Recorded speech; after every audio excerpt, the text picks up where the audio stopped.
This week, Mel is making a little something to serve up after you've had your main meal. Let's see what dessert she's cooking up for us on this chilly Sunday morning.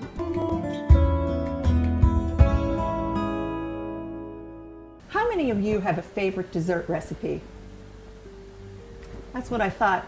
So do I. My husband does too. And I don't mean a sort of favorite, I mean his all-time favorite. Join me this morning while I show you how to make fancy schmancy French creme caramel. Creme caramel, also known as flan, is a sophisticated dessert eaten all around the world. It's a silky smooth custard baked in a caramel-coated mold in a water bath in the oven. It's a bit different than its rustic cousin creme brulee in that it's dependent on some very specific French techniques, including an exquisite presentation. Technique number 1, bain-marie.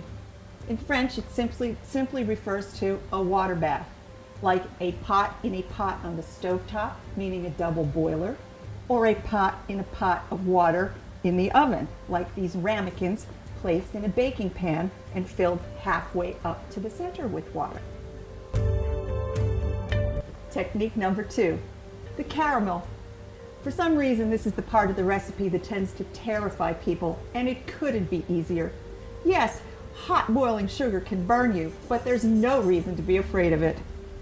I've got a 1½ or a 2-quart stock pot here, and I'm putting a 1.5 cups of sugar in here. I'm going to add 1/4 cup of water, and I'm going to stir this together.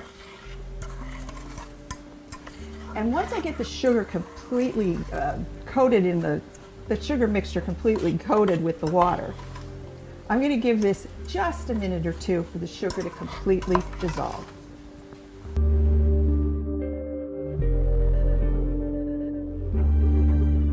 My sugar is all dissolved. I'll tip the pot for the camera. It's kind of gloppy. Now what I'm going to do is I'm going to take this over to the stovetop and show you how to cook it. Place the sugar mixture over medium-high heat and do not, under any circumstances, stir this simmering mixture. Everybody wants to do it, don't. It causes the sugar crystals to build up around the sides of the pan, and that's what causes caramel to burn. Continue to simmer rapidly until the mixture is amber in color, about 8 to 10 minutes, and continue to do nothing. Towards the end of the process, the simmering will slow down a bit and big bubbles will be forming on the surface. That's your cue to remove the caramel from the stovetop and pour it into the ramekins. My caramel sauce is a golden, amber, a beautiful color, and I'm just going to divide this between the bottom. Don't touch it. Yes, the sugar's hot, and yes, that's the part that's terrifying. It can burn you. Divide this mixture in the bottom of 6, these are 3/4 cup ramekins that have been placed in my bain-marie. A little bit at a time.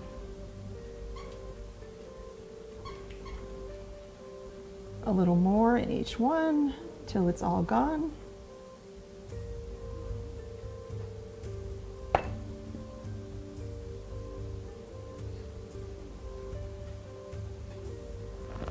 Everything's in. And now everybody wants to know what to do with the hot pot. Don't worry about it. It's just sugar. Run it through hot water. It's going to melt. It's going to be the easiest pot you ever had to clean. Now, excuse me while I go wash my pot. Technique number 3, making custard, which is essentially combining heated cream and sugar with raw eggs. I've got 3 cups of cream in the same pot that I used to cook the caramel in. I'm going to add 3/4 cup of sugar, and I've got 2 teaspoons of vanilla extract and 2 teaspoons of vanilla bean paste. And if you don't have vanilla bean paste, just scrape the seeds out of 2 whole vanilla bean pods. I'm going to give this a good thorough stir, and I'm just going to take this over to the stovetop and put it over really low heat and let it come to not even a simmer or a boil. We just want our cream to be steaming. And I've got 6 whole eggs. Lots of eggs go into custard. And 3 whole egg yolks. If your eggs are at room temperature, they're going to be a lot easier to whisk because it softens up that white part, which is the albumin. And I'm going to give these a real thorough whisk.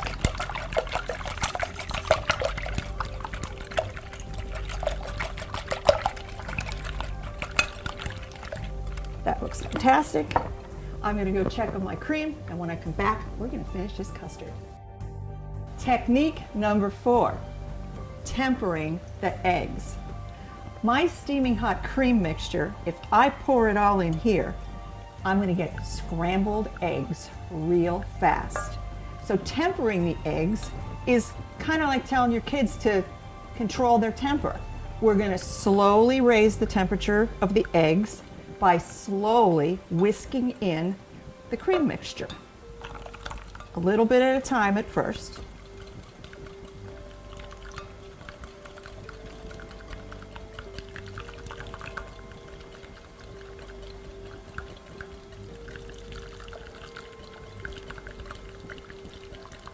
And then you just pick up your drizzle.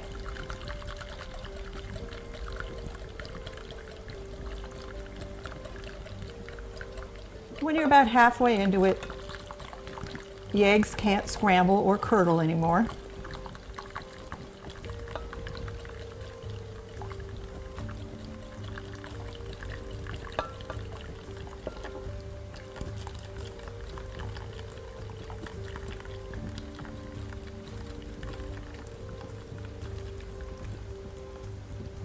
And we've got a silky smooth, perfectly mixed custard.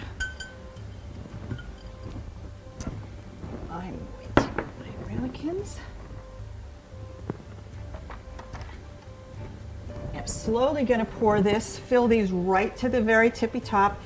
Might have a little bit of extra custard left or not. Sometimes it works out perfectly. Sometimes there's a little bit left depending on the exact size of your ramekins and the size of your egg yolks and everything else.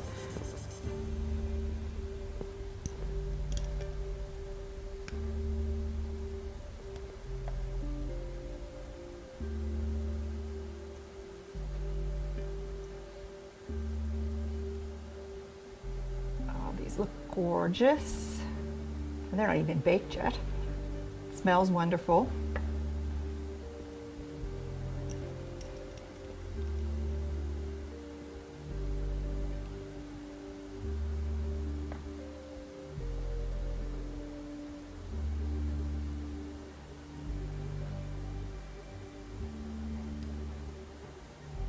Yeah, I guess I have about half a cup there.